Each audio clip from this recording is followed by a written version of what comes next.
with these guys here is a kind of an interesting experience. Well, I think that one speaks volumes to our conference, to the Pac-12 and their commitment to our TV deal that we signed and getting our conference the exposure which I think we ultimately deserve, and not just us but the entire conference. And for Fox to want to come out and have their game day show here and to get their number one crew here for our Pac-12 opener is a big deal. It's exciting. I know you've been talking about the process and you want to play everything the same, but human nature would think that this kind of amps the stakes up maybe a little bit, Pac-12 opener. Well, it does, and it can, and I think that's the natural emotions of human nature. I think our fans will be revved up even more. I'm sure our players are going to be excited to play, but the process in which we prepare for that moment hasn't changed, from Sunday, Monday, Tuesday, Wednesday, Thursday till we just finished up right now. We haven't changed a thing in our preparation, and that's what's key in all this. And I'm not naive to think that we aren't going to be fired up to play, and like we weren't, the first game or the second, third. I get it. We're going to be excited. I'm sure Arizona's excited to come play up here, but the preparation and that process is what's been critical and key for me, and I think our guys did a great job of understanding that this week. They were really focused. I just got done telling them that how proud I was of their ability to remain focused with school starting, Pac-12 opener, and we practiced really well and really hard. And so we're not done yet. We've got about 48 hours still here to go, but all in all, I'm proud of the way they prepared. Secretly hoping for a little rain, maybe, given the forecast? I don't know. We're in Seattle. Who knows, man? It could rain. It could be sunny. It was supposed to rain last week. It was probably the nicest day we've had in a couple weeks. So, it doesn't matter.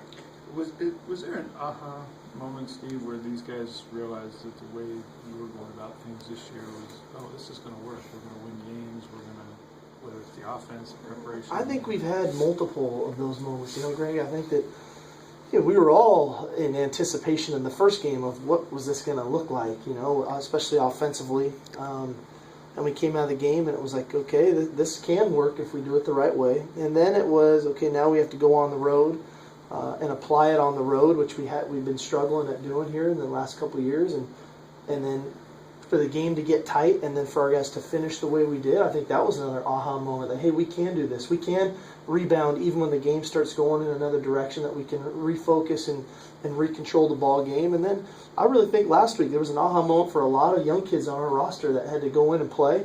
And some of them played really well, like, hey, I can do this. Some of them, they might have had an aha moment in the middle of, wait, this is a little bit more difficult than I thought, and then picked it back up and got going. So we consistently get those moments, and the key is to understand what those moments really mean, and then build upon them so that when we are faced in a similar type situation, we don't need to have another aha moment. We can go back and lean on the one that we've already had previously, and I think we'll be able to do that here Saturday. On Monday, you talked about one of those young guys, John Ross. How much are you still working with him? Obviously a lot, but it seems like a delicate balance with a guy who can be so explosive, and yet you want him to be smart about things too. Are there signs? I think that's such a fine line. Adam, you're exactly right in that this guy did so much in training camp and just kind of wowed everybody that I think everybody's kind of on our own sidelines. He gets the ball. Even the guys that are sitting on the bench on defense, they kind of stand up and they start looking at the screen like, "Uh-oh, is it going to be this one?" And that's a hard way to play as a player, like that. I have to make the big play every time. So we're trying to tone him down a little bit and not take away his stinger. But that hey, those big plays are going to come. Just like last week, who would have ever known we were throwing a bubble screen to him and he'd go 60 yards for a touchdown, and making three guys miss. So we're just trying to allow him to understand letting the game come to him and not to try to manufacture those big plays like we saw on the punt return last week. So it's a fine line with him because he is a dynamic player, and that's what makes him unique. So we're just trying to coach him through it. How's Eric Kohler come along? He's come along. Eric has been on the field practicing and working, which is a positive thing. I don't think by any means he's in game shape ready, but he is back on the field practicing and working, which is encouraging.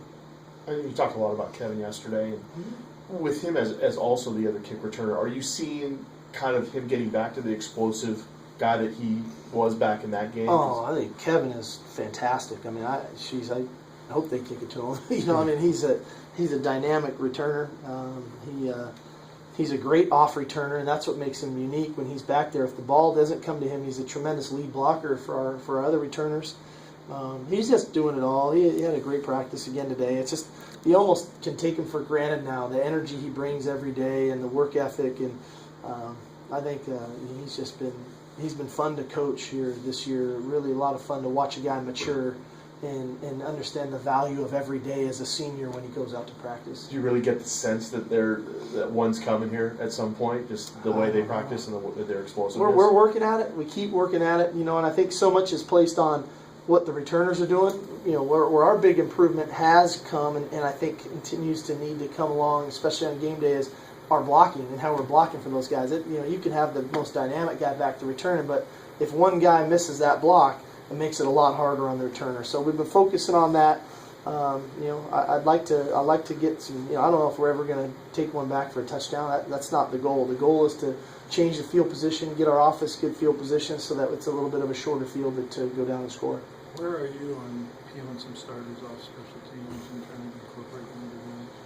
Well, we're just trying to play the best guys in every scenario, and that's a balancing act that has to take place of how many special teams is Princeton Foyne on to go along with all the snaps he's getting on defense. And so with every player on our roster, we monitor every snap they play in practice, every snap they play on game day, and try to find the right balance in there so that we're not overusing guys, but yet our best players for that moment are on the field for whether that's offense, defense, or special teams. And so far, so good, and those young guys pushing their way through, which is great because the more they can get in there, that can reduce some of the reps for our starters on offense or defense, and as well as on offense and defense. Kevin King is really playing well, and if he can get in and spell Schamberg or Sean Parker, that's beneficial to us, and that keeps those guys on kickoff coverage so that we can pin the ball deep. Those are his biggest plays of any because we don't think about it. If you tackle a guy on the 15-yard line on a kickoff, that's great. If they return it to the 30, that's a 15-yard completion if we were on defense. So that tackle is just as important as that first play on defense. So there's a real balancing act there. We've seen a lot of discussion about the NCAA and its future and how things might be handled down the road. What did you think of the organization when you were a player, and has your perception and understanding of it changed now as a coach?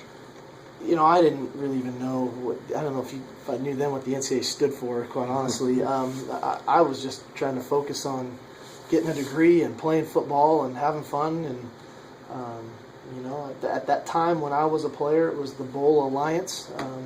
And I felt like we got jobbed when I was at BYU. We were number 5 in the country and finished the regular season 13-1 and didn't get to go to an Alliance Bowl, which thus became the BCS. So that's what I thought of them at the time.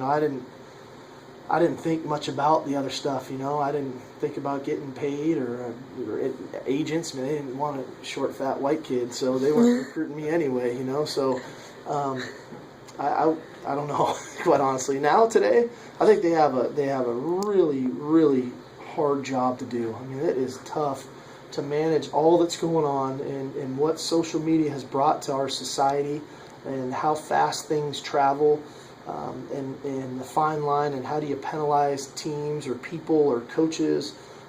I think it's just really, really hard thing to do. And the hard part is they don't really have jurisdiction over people, So it's not like they're the law where they can go gather information from anybody. All they can get it from is the university itself, And so they're in a really hard place when it comes to policing the issues. I don't envy their job by any means. Do you think that there's any momentum for players to kind of organize themselves and do something and take a stand? No, these guys don't know what they're doing.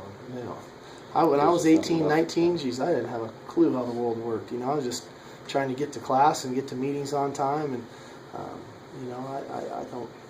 At least not our guys. If you ask them, I don't know. Sark, what has been kind of your position on your guys kind of handling Twitter and Facebook, and how do you feel like they have approached it and dealt with it? Well, our guys, the majority of our players, if not all of them, have Twitter and Facebook accounts. I'm friends with the majority of them, which I encourage them to be friends with me. If you don't want to be a friend with me, then you're probably putting stuff on there that you wouldn't want me to see or want your mom to see. And I try to educate these guys on real life scenarios, so that when they walk out of here, they can operate in the world and be competitive in the world, and not that I feel like if I have to shelter them now, then what good am I doing them when they move on in the real world? So I try to educate them. We don't talk about Husky football. We don't talk about the things within our organization. But if they want to have an account and they want to have friends and friendships and post the things that going on in their lives, hey, that's what life is today, and that's what's going on around them. So I just try to educate them, and if they don't befriend me, then I question, well, what's going on? Why would you not want to be my friend? I'm a relatively cool guy every once in a while. So that's all. It's just about trying to educate them. Some coaches have a surrogate post for them on their social media accounts. Can you explain why you are pretty much involved in your own exclusively? Because I don't want somebody to put a message out there that I don't know what it is, or they don't say it the way I would say it, and then I feel like that's even worse when I have to try to explain myself that way. I know what I put out, and if I like the manila clams at Flying Fish, I might say that they're really good, and at least then it's coming from me. So that's just the reality of it. Do you feel like just that kind of personal touch or that kind of association it kind of helps you in terms of your relationship with the team and just kind of understanding that you're on a certain level with them? Well, I just want them to know that I'm real, that I'm a human being. I think so many times you get on the field and we're so demanding, and we're so we want perfection every time we take the field. That when we walk off the field, I'm normal, and I've got a wife and kids and friends and hobbies and different things, and I want them to know that about me, because I want to know about their lives. And I think when you can get to that point, there's a much better connection in our locker room with the coaches, and all of our coaches are the same way with our players. And so that's just the environment we've created. I'm not saying that that's perfect. I'm sure there's a lot of other ways to do it, and other people do it their ways and are really successful. That's just the way we do it. We've run out of questions, guys. All right, guys.